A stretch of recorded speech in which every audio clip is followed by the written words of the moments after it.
out what to do with your life is hard. Figuring out what I want to do, pretty much impossible. So I'm talking to people who actually have a clue. If that's you too, welcome. I'm your host, Sanvi, and this is Career Connect. I'm here with our guest speaker today, Mr. Roop Raj. Would you like to introduce yourself? Sure thing, Sanvi. Good to be with you. My name is Roop Raj. I'm the evening anchor at Fox in Detroit, the Fox 2, and happy to be with you here today. Perfect. So let's start off with a basic question. What is your job? What does it entail? It's to tell people what happened. And in this day and age, it is harder to do because there are so many levels of things that are happening. There are things that we know that are happening. There are things that are happening behind the scenes. There are things that people don't want you to know that are happening. And our job is to figure out all of it and present it to people every single night on the news so they know what's happening in their community. That means in the country, in the world, in the state, and also in their city. So what would be the more professional title of your job? News anchor. So I'm a professional news anchor and reporter and a host. You host the evening talk show, The Pulse, right? I do. We do. I host The Pulse every single night at 7:30 p.m. now. It also airs at 11:30 p.m. And it's a nightly political talk show where we really face some tough issues. And we do it every single night because we believe that doing a weekly talk show in this environment with this robust news cycle wouldn't start to cover the bases the way a nightly talk show could, because things happen so quickly every single day. Yeah, things are happening every minute. That's it. So what does a day in your life look like currently? So I go to Fox 2. I wake up at probably closer to 9 a.m. and I have a conference with my producers, and we talk about what's on the 5 p.m., what's on the 10 p.m., what are the big stories of the day, what happened overnight, what happened this morning. And then we start planning guests, and I start inviting guests on the Pulse for that day. Often I book guests the day before for the Pulse, but sometimes big things happen. Like today, I had to book. There's a human trafficking bill that's sailing through the state Senate right now. And I found out that it was coming through and doing well. And I thought, well, we should get the lawmaker who is helping with that bill. So I contacted her before I sat down with you, Sanvi, and texted her and said, come on the Pulse, come on the 10 tonight. So I book guests. And then about 3:30, I go in. We have a meeting with all the producers. We talk about what's on the shows, what are the topics, what are the issues. Then at 4:30, I do a streaming hit for our connected TV app, Fox Local, where I sit down with the anchor there and I chat about a big story of the day. 5 o'clock, I sit down and anchor the 5 o'clock news that goes into the 6. That lasts until 7. At 7 o'clock, I get off the set. I prepare for the Pulse by reading and researching and calling people. And at 7:30, live with the Pulse. That ends at 8. And then I start prepping for an 8:30 streaming hit. That ends by 9. Then I prep for the 10, do the 10, and that goes until 11:30. So your guests are pretty short notice then, huh? Sometimes. I mean, I booked a couple guests yesterday for today, but usually we do only book a day in advance because there's so much news that happens where you just have to be you don't ready. know, right? I mean, what if I needed a student expert like you, Sanvi? I'd say, well, I need Sanvi on the Pulse, right? So I need certain people the next day. And if what's going on in Washington, what's going on in the world, I may need someone about a certain topic, like a realtor. I may need someone to talk about real estate or interest rates. I need to just have those at the ready. And so I have a lot of contacts in my phone, and I start texting them on a regular basis. Yeah. Wow. So does it get really stressful with all that? It does. But, you kind of always breathe and take the next big step in whatever it is you have to do that day. Just take that step. I can't think about how am I going to do the 10 tonight? How am I going to do the 11? Moment. Be in the moment. But, that's something that your generation can teach us a little bit more of sometimes, is like being in the moment. Don't get lost in the anxiety of what could be, what will happen if this guest doesn't show up, what will happen if this happens. You can't think that way. You just got to know what's the next thing I have to do. Right. So what was your education after high school? Like, what college degrees did you earn? Where'd you go? Went to Michigan State University, and I majored in journalism there. And I also studied political science there. I will say, and I sit here knowing very well that I'm talking to a future leader and to students. So I encourage everyone to go to college and graduate and do the right things. But I will also encourage them to remember that in journalism, it's not always just about the degree. It's about the internships you get while you're in college. Because if you don't know how to ask questions as well as you do, Sanvi. You ask good questions, but you have to learn on the spot. You have to understand what it feels like to be a journalist. You have to read on your own, not the stuff that your professors are trying to teach you alone. That's fine. You have to study that anyway. But you have to study independently and become interested in the world. And I think journalism is a craft that's often studied outside the classroom. Right. So someone once told me it's not what you know, it's who you know. Would you say that applies in this field? Is it a lot of networking? It's both. It's what you know and it's who you know. I think when I hear that saying, I agree only partially because I think you're right. It is who you know, but it's also what you know. Because no matter who you know, if you don't know your stuff, know the history, understand what's going on in journalism, in the world, in politics, with law, then you're not going to be able to ask the right questions, even if you have the right people in front of you. So who you know is important. I mean, I have, contacts in my phone to be able to try to talk to people at the White House, people talk to the governor. Wow. But the bottom line is, if I don't know what to ask, what difference does it make if I know those people? So understanding the world, really reading and understanding the atmosphere, the environment we're in, knowing how to ask questions is all equally important as knowing people who you can ask those questions to. So you need that talent. I think you do, and it's something you could develop. I think oftentimes people say, "Oh, they'll say you'll see me on television or they'll interview me and they'll say, wow, what a talent," and I'll say, "Yes, perhaps," but it's not a talent that is necessarily God-given. I think it's a talent that's developed. You work for it. Sanvi, I was a really awkward high schooler. Really? Yes. I cannot believe that. I was. I mean, it was because I didn't grow at the same time as everyone. So I was super I had long arms and big hands and long legs and super short. And I had a speech impediment. I couldn't pronounce my S's and my T's when I was in grade school. And so I really wanted to become a television reporter and anchor. And I knew there were challenges, but I think you really have to develop the skill. I started watching other people, listening to other people, and reading a lot. My father and mother taught me that, read. And so the more I read, the more I knew. And the more I knew, the more knowledgeable I was when I asked questions. And so I think everything from the physical aspect of being a television anchor, being a performer on camera, that's all learned. So is the stuff that you're talking about. It's learned as well. Right.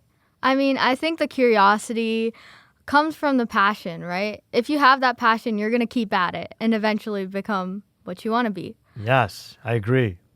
So how much of your day is research? Most of the day is research. I'm just reading bills, legislative bills, both at the congressional level and the local level, at the state level, trying to understand what's going on from data centers. How many data centers are opening in Metro Detroit? How many fights are up against them? Knowing what one township is doing to try to prevent it from happening, what another township is doing to welcome it. How much water, how much energy does it take? Then this human trafficking bill, that is something that's very serious. How are they trying to change the legislation in Michigan so that we prevent that from happening? Then at the federal level, how is what's happening with the ICE agents right now affecting all of us here in Metro Detroit? And how concerned are people here in Metro Detroit about similar activity happening here? So learning and knowing and calling is most of the day. Yeah. I mean, anytime you want, you're going to get information, right? Because there's so much of it to know. True. So you said that you majored in journalism and political science at Michigan State. Where'd you go from there? How'd you get to where you currently are? Can you walk us through the journey? Sure thing. What a great question, Sanvi. I was 14 years old and I started a television show in Troy, much like you're doing right now. 14. I was 14, but I mean, you're a few years older than that, and here you are, right? I mean, I was in Troy at 14, 15, 16, 17, doing a show like you're doing. And I really knew that this is what I wanted to do. And so the more I did it, the better, more comfortable I got, the better I got at it, maybe, and by the time I was 18, I went to Michigan State and I started doing the campus TV show. So I was on Green and White, which was Michigan State's TV show at the time. And I started anchoring the college news show. Well, then the CBS station in Lansing saw me and said, "We like your work. Would you come work for us?" So I did a year at CBS in Lansing where I was on TV every weekend. My sophomore year, the ABC station saw me and said, "We'd like you to come work for us." So I left. I went there. And by my junior year, I ended up at NBC in Flint. So you just went with the wind, huh?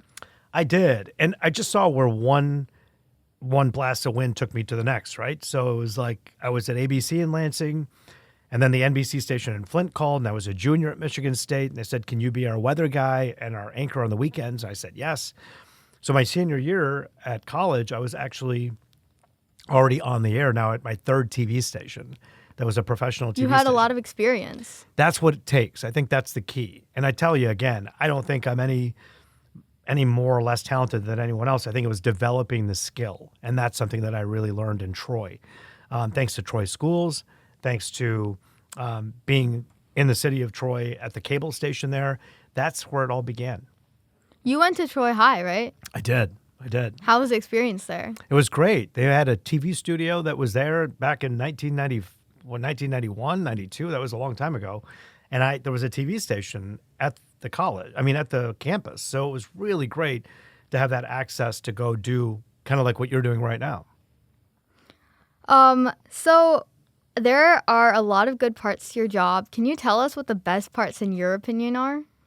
The best parts, I would say, is trying to find the truth and reporting it with integrity. I think that's the most important thing that I do. It's nothing else. It's not people see the lights and the cameras and being recognized when you go out and people say, hey, you're Roop Raj. And that's all nice. And I love connecting with people. I really do. But I think the main thing is like, what am I working towards every day is people's trust. And they only are going to trust you if they know that you're going to be fair both ways. Fair about what you're seeing, the good things the Trump administration is doing and the things that some people don't like, talking about both of them without having any disdain for one politician or the other. So kind of calling the shots, taking it down the middle and understanding that even when you don't like what one politician is doing, they may be doing something else that's good and being able to hold space for both. Having that integrity of truth each and every day is what people over the course of time come to respect, you hope. Yeah, giving people the truth is the best part. Yes, that is the number one best part. What about the worst parts? Bad news. I don't like hearing about people getting hurt, people suffering. And unfortunately, in the news, we have to report on a lot of that stuff as well. And it's important. And it's just as important as the good truth, the truth that's not so good. And I think that people's realities are shaped by both. And we have to be fair and make sure people know. Oftentimes, some people say, oh, I don't watch the news. It's too much bad news. And if you reported more good news, I'd watch. Well, that's not a balanced diet. If I gave you nothing but cornbread and oatmeal and cookies to eat, and then you said, well, where are the vegetables? Where are the other things too? You have to have a balanced diet when you're eating. But it's the same thing with informational diet. You have to understand the world in real time and in reality. But just telling people, here are all the nice, good things that happen, that's not news. Going to the grocery store, walking in, getting a loaf of bread, paying for it, and getting back to your car and driving home isn't news. Going to high school and graduating isn't news. All that's supposed to happen. You're supposed to be able to go to the grocery store and come back and not be hurt. That's not news. You're supposed to be able to go to high school and graduate. That's not news. But when the graduation rate is low, that's news. When someone goes to the grocery store and is hurt in the parking lot and they can't find the person who did it, that's news. Those are things that shouldn't have happened but did. And I think that's important to keep in mind with news. You need the bad to have the good, right? You do. And I think there is a lot of good. And listen, I will tell you, Sanvi, I'll shoulder the part of the blame for the media if I have to. If there's sometimes an imbalance and we're not giving enough good news, I'm more than willing to listen to viewers and to my editors and say, let's figure out a way to do more positive. But I think I already do that. I think every night when you watch, you actually see there's a lot of positive and neutral news, but people tend to remember only the bad stuff. And I can't help people if they can only remember the bad stuff and they're not listening to the good. And sometimes when we do good stuff, they go, oh, that's just fluff. Why are you doing a story about that? So it's like you can't win, right? But the purpose is not trying to win a game here. The purpose is to give people a balanced diet of information. The truth. Right. So you talk a lot. How do you keep your voice spick and span? I don't always. In fact, you and I were talking and I all of a sudden had to start coughing and we had to stop this podcast. Why? Because I didn't drink the water, the bottle that was given to me. I didn't drink enough of it. I just finished speaking at another engagement for a couple hours. And before that this morning at 8:45 in the morning, I was with the president of MSU, the president of Henry Ford Health, and the president of the Detroit Pistons, Wow. hosting an event with them at the new Hudson's building in Detroit in front of a crowd of 1,200 people. And I talked for an hour there, talked for 2 hours at the school, and now I'm talking to you. And so I didn't drink enough water, Sanvi. So water is the key. The key to keeping your voice perfect? Yes, yes. If a high schooler wanted your job one day, what should they start doing now? Do what you're doing, Sanvi. Really. I mean, you're doing it right now. You're doing this podcast. You're learning about other people's jobs and careers. You're curious. You're asking the right questions. If you want to become a broadcaster, start broadcasting. Don't wait. And, the platforms are all going to change. There was a time that people only watched television and listened to the radio. That's done. Now people are watching my show on their phone. I know that. People are listening to this right now in their car, on the phone, or through an app or whatever it is.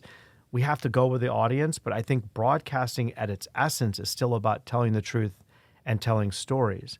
And I feel like that's what you have to start doing early. You can't wait to go to college to do it. You can't wait to graduate to do it. You have to do it while you're in school. So you say the key is the more experience you have, the better. Absolutely. You're going to win any race if you're 20 steps ahead. And if you can do that yourself right now and do it in a fair and square way, that's the best way. Well, you heard it here, folks. Just do it. Start. Just do it. That's right. One word to describe your job. Complicated. Why?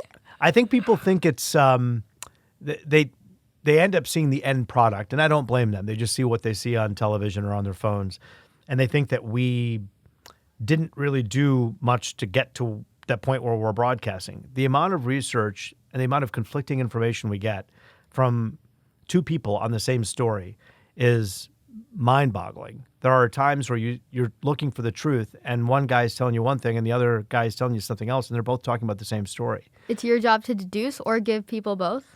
Well, and I think that's a really complicated question. That's what makes it complicated. Sometimes you give them both, sometimes you don't. If you fact check it, here's the thing. There's balance and there's fairness, right?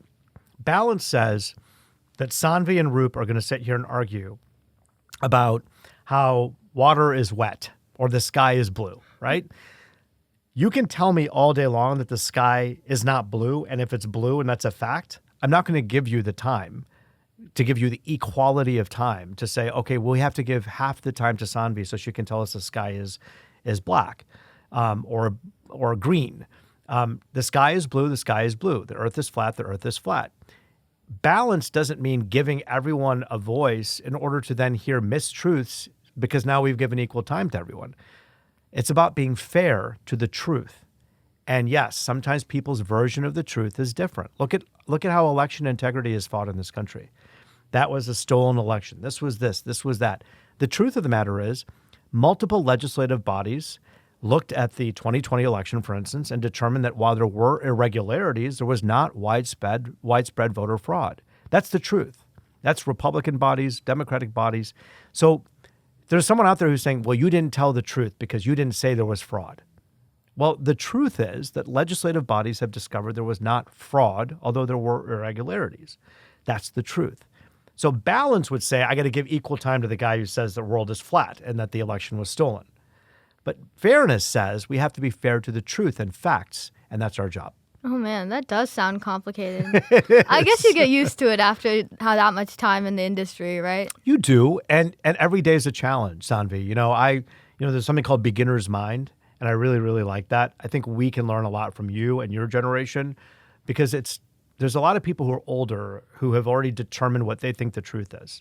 And I think that if you have beginner's mind or come from a place of real kind of childlike curiosity, you're going to discover and learn more each and every day. And I wish more journalists had that.